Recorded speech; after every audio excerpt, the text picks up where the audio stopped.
Good day, guys. How's everyone doing? Hope everyone did well this past week, which, however, I did not do well because I wasn't able to take some trades. I did not spot an opportunity which fit my plan, and which is okay with me because forcing things will just drain me and it won't be something that is worth it. So what's worth it? It's taking a good loss. That's what's worth it. So however, hope everyone is doing well and had a good week. If you did not have a good week, don't worry, more opportunities are coming.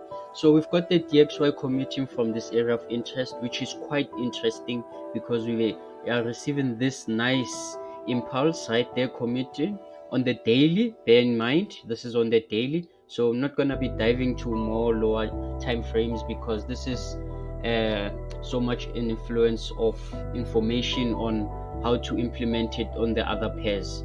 So I'm going to begin with the first pair, which is pound Swiss. On pound Swiss, we've got this beautiful price action happening. So when I mean beautiful price action, which means it's price action which is readable.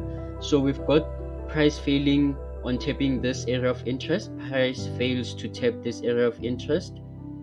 There we go, it fails to tap the area of interest. But however, there is something happening. So there is a structure. When I was speaking about a structure, we've got this structure right here.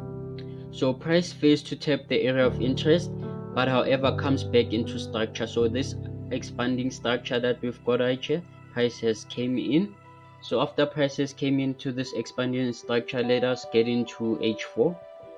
This is beautiful. So I came up with an idea. Let me highlight the highs so that I can be able to see what I'm talking about, more of like vision. So we've got this first high, second high, and third high. So price takes out the first, second, and third high and makes the override on the third high, and which it takes it out and pulls back.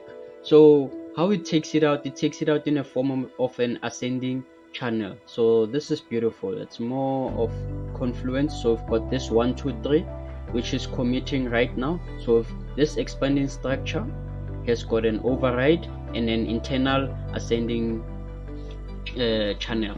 So we've got this internal ascending channel, which I'll be getting into the H1 to show better vision. So when you look into the H1, this is what we have. Let us remove this too much of, yeah. So we've got this. So I'll be keeping the chart clean with this type of vision. So it's gonna be 1 2 and 3 committing. So I'm looking for price to be formulating a continuation below this low, because it could just simply formulate a correction here and then move up, take out this high and taps into the area of interest and then pulls back. So yeah, I'm looking for a lower risk trade. So get into the second pair. On the second pair, I've got USD CAD. USD CAD is still beautiful. USD CAD, let us remember that it is positioned in an area of value. It comes from an area of value. It actually comes from an area of value. So I move on to H4. On H4 there is nothing. I move on to H1. On H1 there is nothing as yet. H1 there's nothing. So I took my chart to M15, and this is what I'm looking for on dollar CAD. This is what I'm looking for on dollar CAD, and then I get into AUD dollar. Okay, AUD dollar, we've got this beautiful structure happening.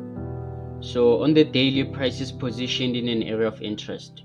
Why do I say price is positioned in an area of interest? It's because we have got our bottom value area there, then we've got our top value area there. So this is our area of interest, because as you can see here, it's correcting, so it's undecisive in terms of moving towards the top. So because it's been moving in a bearish trend, there is still more strength for price to be moving to the low. There's still more strength, and I'm gonna get into the H4. When I get into the H4, there is this expansion. So I'm looking into this expansion. Nothing complicated, and price did close well on Friday, giving us confirmation signal. It's giving us a signal price action, and we'll be waiting for the confirmation. So here we've got this 1 2 3. expansion. So 1 2 3, and what does it do? It leaves a pin bar on H4. There's the pin bar right there. So we're waiting for price to be moving down a bit, and we get into our H1 and M15 looking for that entry. It will be more than nice to be taking the first correction, because as you can see, price has been coming from a bearish trend, and this is an expansion with a 1 2 3, and it rejects from the dead touch and formulating a correction on the M15. That's a scaling. That's a beautiful one. So we've got pound CAD right here. On pound CAD, I began on the weekly. On pound CAD, I began on the weekly. This is too much of a mess. So pound CAD on a weekly, we still position in an area of volume. So how are we positioning an area of volume? We're still below this area of volume. Okay, we'll be looking for shorts because we're positioned in an area of volume. We're looking for shorts. When I get into the H4, this is the view that we're looking into. So price comes from this area of interest and is still moving towards the low. And then when we look here, we've got this hook point on H4. But when we get into H1, you'll be able to understand more clearly what are we looking into. Okay, so this hook point is far away from this pattern. So this would have been a lower risk, but however, I did not take it because it was on a Friday and I don't think I was on the charts. So this is a 1 2 3 ascending triangle. So I'm looking for a continuation, an EU, an insurance entry, IE. My bad. I'm looking for insurance entry right there. And then that is pound CAD. On CAD Swiss, I began on the H4. There is we can be looking into the daily, but there is no need because, okay, let me just get into the daily and show you. So this is what we have on the daily, so there isn't much to say about. So on the H4, we've got price formulating an override expanding triangle, and then we've got this ascending pattern right there, which gives confluence towards the override. And then we get into H1. When we get into H1, price is positioned in an inflation point right there. And then M15, I'll be waiting for a third touch continuation on M15. That's what I'll be waiting for. And then New Zealand US dollar.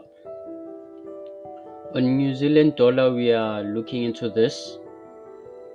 New Zealand dollar price is positioned below an inflation point. So it's clear that we're still looking for bearish trend. So this is what we have on the daily. On H4, we've got this expanding triangle, this expanding structure that's happening. It is more of the same thing what is happening on AUD dollar.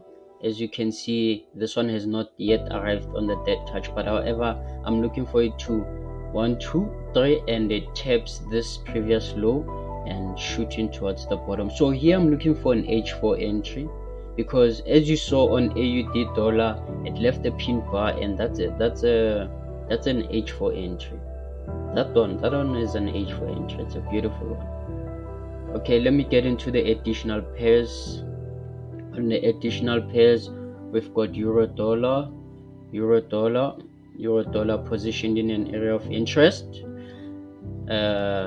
This is what we have. It is moving in a form of an ascending channel. So I'm looking into this 1 2 and 3. So it will be nice if price just moves up and takes out this high, this inflation point, and comes back into structure, and then creating an opportunity. And then we've got pound dollar. On pound dollar, this is why these ones are in the additional pairs, because I'm not really looking into them, but there might be something building when the market opens. So on pound dollar, this is what pound dollar does. Pound dollar leaves a pin bar in an area of interest. So pound dollar leaves a pin by an area of interest, and this would have been a clean H4 if you would have known what I'm talking about when I talk about an H4. But however, thank you so much for getting into it. I appreciate you guys so much.